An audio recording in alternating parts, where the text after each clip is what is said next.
सबसे ज़्यादा 2 लोगों की आत्मा ज़्यादा दुखी रहती है। कोई अगर एक्सीडेंट से मरता है या आत्महत्या करता है, सुसाइड करता है।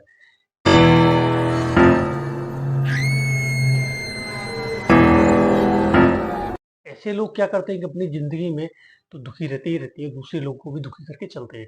ख़ासकर ये लोग अपने परिवार वालों को ज़्यादा दुखी रखते हैं। वो इस किस तरह दुखी रखते हैं, ये आपको आइडिया नहीं होता। अगर आप कुछ लोगों के परिवार दुखी हो भी रहे होंगे, कुछ लोगों के परिवार परेशानियों से झेल भी रहे होंगे। तो ये परेशानी ऐसी होती है, ना तो इनका कोई निवारण है, ना ही कोई उपचार। क्योंकि ये परेशानी इंसान की ज़िंदगी में इस कदर बढ़ जाती है कि इंसान चाहकर भी परेशानियों से नहीं भाग सकता। क्योंकि वो इंसान खुद गलतियाँ कर रहा है और इन परेशानियों से निकलने की कोशिश नहीं कर रहा है।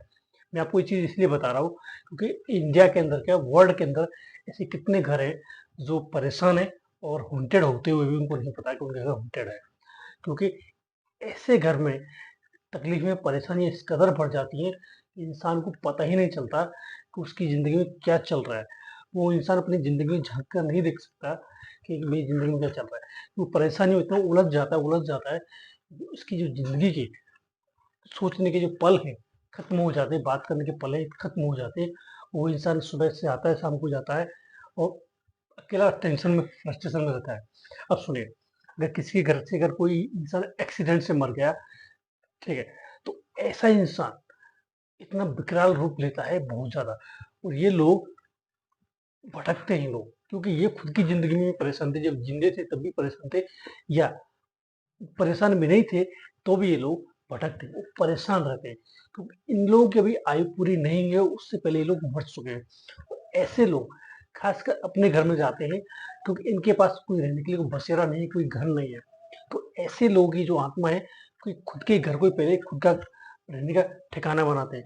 जो कि उन लोगों को पता होता है कि मेरे रहने से मेरे घर वाले परेशान रहेंगे, तो उनको इस चीज़ से कोई फ़र्क नहीं पड़ता क्योंकि उनको लगता है कि ये मेरा ही घर है और उनको निकालने के लिए कोई ज़बरदस्ती नहीं होगी। काफ़ी लोग क्या होता है कि जो इंसान मर जाता है तो उसको याद करते हैं, मेरा बेटा चला गया, मेरा भाई चला गया, मेरी सिस्टर है, मेरी वाइफ चली गई, मेरी माँ चली गई।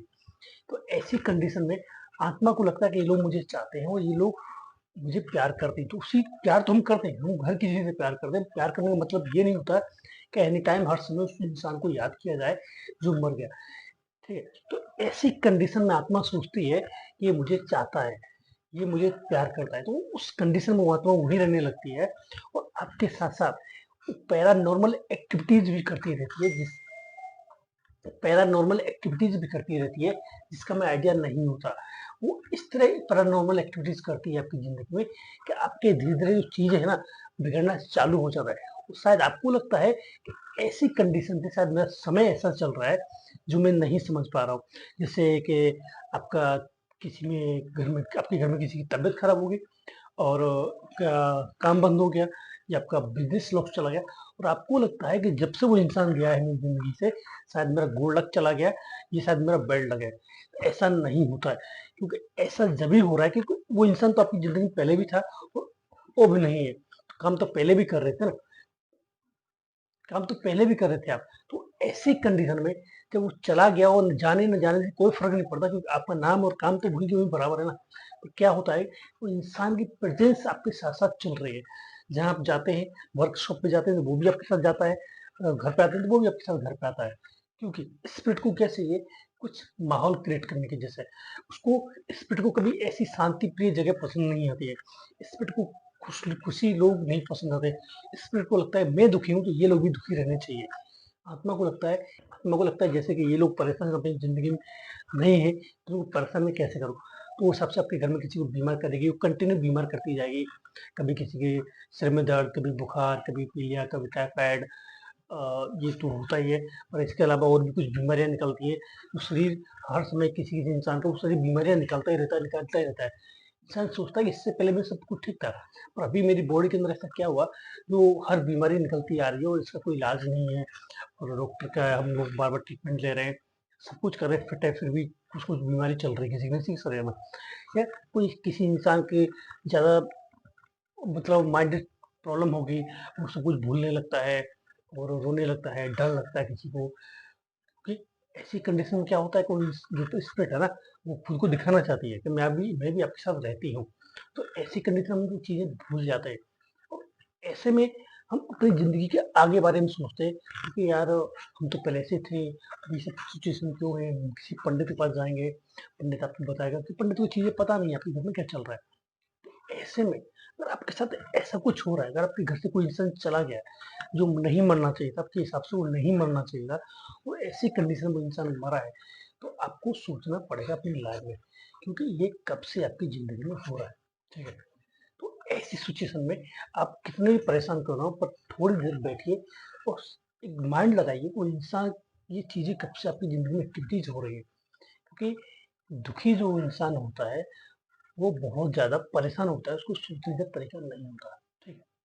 अभी बात करते हैं आत्महत्या जो सुसाइड करता है। सुसाइड करने वाला आदमी की जो आत्मा होती है, स्पिरिट होती है, वो और भी ज़्यादा प्रबल होती है क्योंकि ऐसी सिचुएशन में वो इंसान जो सुसाइड करता है, वो दुखी होता है, परेशान होता है। ठीक है?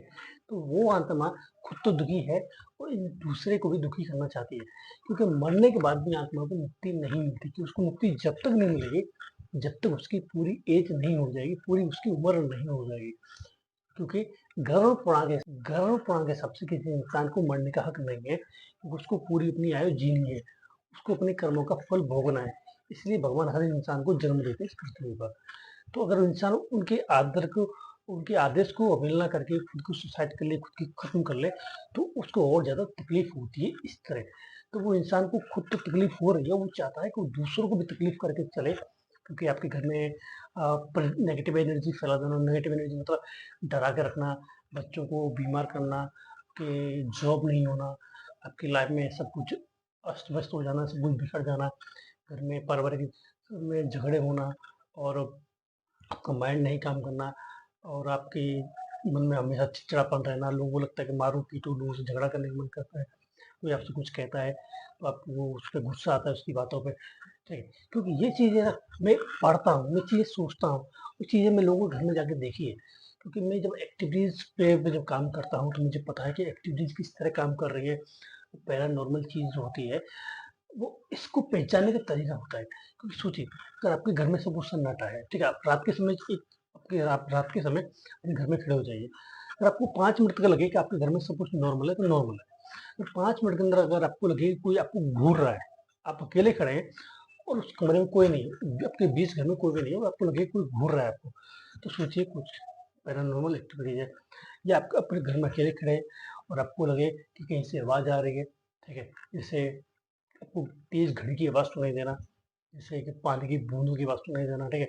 जैसे कि किसी उल्लू की आवाज़ सुनाई देना, किसी कौवे की आवाज़ सुनाई देना, ठीक है? तो ये क्या है पैरानॉर्मल एक्टिविटीज़ के संकेत होते हैं, ठीक है? एकदम से अचानक से 5-6 कुत्ते के चिल्लाने की आवाज़ सुनाई देना, क्योंकि ये पैरानॉर्मल एक्टिविटीज़ के कुछ संकेत होते हैं, जो हमें बताते हैं कि यहाँ पे कुछ चीज़ें हैं, आपको संभलना होगा। या फिर आप अपने घर में अकेले खड़े और आपकी बॉडी के जो रूम्स हैं, हम जिसको रोंगटे बोलते हैं, ठीक है? गूज़बम्प्स हैं, ये अगर एकदम से खड़े हो जाएँ, बगैर छुए किसी के खड़े हो जाएँ, सोच लीजिए आपके घर में पैरानॉर्मल एक्टिविटी है। इसको निपटने के लिए क्या करना पड़ेगा? पहले आप ये सोचिए कि ये एक्टिविटीज़ कब से हो रही है, ठीक है? पहले आपको उन चीज़ों को ध्यान देना पड़ेगा एक्टिविटीज़ कब से हो रही है। जो अगर वो समय आपके हाथ में आ गई, वो चीज़ आपको समय पता चल गया, ठीक है? कभी-कभी क्या होता है कि हम अपनी लाइफ में कुछ ऐसी चीज़ें बाहर से लेके आ जाते हैं जिनका हमें आइडिया नहीं होता, ठीक है? कुछ एंटीक पीस उठा के लेके आ गए, किसी किसी की शॉप पे रखा हुआ है, वो चीज़ों को लेके आ गए। तो ऐसी चीज़ें भी हमारे घर में पैरानॉर्मल एक्टिविटीज़ का काम करती है। तो हमें नहीं पता होता है वो चीज़ें कहाँ से आ रही हैं या किसके पास थी या वो किस उन चीज़ों से क्या किया गया, ठीक है? ऐसा भी होता है। पैरानॉर्मल जो एक्टिविटीज़ है, हर किसी के साथ हो सकती है, पर उसका क्या होता है कि उसका एक बॉडी ऑरा जो होता है, जो पॉजिटिव एनर्जी से बंधा हुआ होता है। पॉजिटिव एनर्जी उसके अंदर ज़्यादा होती है। किसी-किसी घर में क्या होता है कि लोग पूजा-पाठ करते हैं, नित्य नेम से सुबह-शाम धूप-बत्ती, दीपक जलाते हैं और इसके हिसाब से वो घर का जो पॉजिटिव माहौल है, पॉजिटिव वाइब्स है, बहुत ज़्यादा होती हैं, तो उनके घर में पैरानॉर्मल एक्टिविटीज़ नहीं आ पाती है, वो बाहरी होते हैं। कुछ लोग क्या करते हैं कि अपने घर की बंदिश करा के रखते हैं कि हमारे घर में कोई बाहर से बुरी शक्ति ना आए, कोई बुरी नज़र ना लगे, तो ऐसा भी होता है। कुछ लोग क्या होता है कि अपने घर के जो जितनी भी चीज़ें हैं, सब व्यवस्थित रखते हैं, साफ-सफाई रखते हैं, घर की झाड़ू-पोछा अच्छे से करके रखते हैं, तो चीज़ों पे नहीं होता है, ठीक है। पैरानॉर्मल एक्टिविटीज़ होने के बहुत सारे कारण हैं, ठीक है? पर एक कारण नहीं होता, कि किसी भी कारण से हो सकती है। मान लो जैसे आपका घर बहुत बड़ा है, उस घर में रहने वाले लोग कम है और आप 2 रूम में रहते हैं और सारे रूम का ताला बंद है। वो आप आधे हिस्से में रहते नहीं, आप आधे हिस्से में जाते नहीं, सुबह-शाम आप लाइट भी नहीं जलाते, उधर झाड़ू-पोछा भी नहीं होता। इस वजह से भी घर के अंदर पैरानॉर्मल एक्टिविटीज़ होना स्टार्ट हो जाता है। क्योंकि आपका जो आधा घर है उसमें आप कोई यूज़ ही नहीं कर रहा, तो ऐसी जगह को, खाली जगह में पड़ी हुई को आत्मा खासकर देखती है, सोचती है, इसमें कोई नहीं रहता, तो वो नेगेटिव शक्तियाँ, नेगेटिव एनर्जी, डार्क वहाँ रहना स्टार्ट कर देती हैं। इस सिचुएशन में, क्योंकि वहाँ कोई नहीं जाने वाला, वो धीरे-धीरे वो जो नेगेटिव शक्तियाँ हैं, वो आपके घर की तरफ, वो आपकी तरफ बढ़ना चालू हो जाएँगी। वो आपको एहसास करवाना चालू कर देंगे कि आपके साथ हम भी रहते हैं यहाँ पर, ठीक है? क्योंकि उनको खाना भी चाहिए, भूख लगती है, रहना भी चाहिए, रह तो रहे हैं, पर उनको खाना तो चाहिए ना। अब खाना तो आप 2 लोगों के हिसाब से बनाते हैं, 2 लोग खा लिए, पी लिए, बस हो गया। तीसरे जो लोग रहते हैं, उनको भी तो खाना चाहिए, उस हिसाब से वो भी अपनी एक्टिविटीज़ को दिखाती हैं वो, ठीक है? अब आते हैं किसी के घर में अगर पैरानॉर्मल एक्टिविटीज़ हो रही है तो क्या करें? तो ऐसी सिचुएशन में आप सबसे पहले पूरे घर को एक बार साफ कर दीजिए। साफ मतलब झाड़ू, पोंछा, दीवार-वीवार सब साफ कर दीजिए और घर के पूरे पर्दे खोल दीजिए। घर के सारे गेट खोल के रखिए सुबह-शाम। तो फ्रेश हवा इधर से है, उधर से निकले। क्योंकि पुरानी हवा को निकालने के लिए फ्रेश हवा ज़रूरी है, वो भी नेचुरल, ठीक है? सुबह-शाम घर में पूजा-पाठ कीजिए और कुछ धूप-बत्ती जलाइए, जिससे घर का पॉजिटिव माहौल बना रहे आपका। तीसरा, सुबह-शाम हनुमान जी का मंत्र जाप कीजिए सभी लोग, या एक लोग कोई भी, जिससे घर का पॉजिटिव माहौल बना रहेगा, ठीक है? एक एक आपको हवन कराना है शुद्धिकरण के लिए, घर के शुद्धिकरण के लिए। वो हवन ज़रूरी होता है, वो हवन कराना आपको पड़ेगा। जब हो जाए तो उसका हवन का जो यज्ञ का जो यज्ञ कुंड होता है, उस यज्ञ कुंड को कपड़े में उठा के पूरे घर में घुमाना चाहिए। इससे आपके घर का माहौल पूरा पॉजिटिव बना रहेगा।